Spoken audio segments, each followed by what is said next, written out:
नागपुर में अवैध हथियारों के खिलाफ यशोधरा पुलिस ने बड़ी कार्रवाई करते हुए धारा 425 और 325 के तहत अभियान चलाया। गुप्त सूचना के आधार पर यशोधरा थाना पुलिस और डीवी पथक ने कांजी हाउस मल्टी सर्विस परिसर में संयुक्त छापेमारी की। इस दौरान अब्दुल समीर अब्दुल सादिक को गिरफ्तार कर उसके कब्जे से एक अवैध पिस्तौल और एक तलवार बरामद की गई। पुलिस ने दोनों हथियार जब्त कर आरोपी के खिलाफ मामला दर्ज किया है। अब जांच इस बात की जा रही है कि हथियार कहां से लाए गए, किसे सप्लाई किए जाने थे और इसके पीछे किसी आपराधिक गिरोह का नेटवर्क तो सक्रिय नहीं है। यशोधरा पुलिस की इस कार्रवाई को शहर में अपराध और अवैध हथियारों के खिलाफ बड़ी सफलता माना जा रहा है। मी रोहित गौतम ओवाळ, सहाय्यक पोलीस आयुक्त कळमना विभाग। आमच्या विभागातील पोलीस स्टेशन यशोधरानगर येथील पोलीस निरीक्षक युनिट शेख यांना गोपनीय माहिती मिळाली होती। आरोपी अब्दुल समीर अब्दुल सादिक राहणारा बिलगाव रोड ह्याचं कार्यालय यशोधरा चौकात येथील कांजी ऑनलाईन मल्टी सर्व्हिस आहे। या कार्यालयात एक गावठी पिस्तूल त्यांनी ठेवले आहे।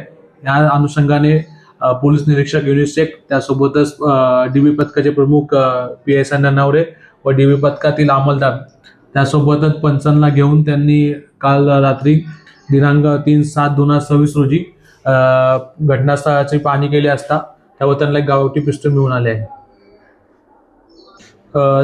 ज्यावेळी पिस्तूल सापडली होती त्यासोबतच त्यावेळी दुसऱ्या पथकाने अब्दुल समीर अब्दुल सादिक या आरोपीचे घर हे बिलगाव इथे आहे। तिथे जाऊन त्यांनी घर जप्ती घेतली असती। घरात त्यांना एक तलवार मिळून आली आहे।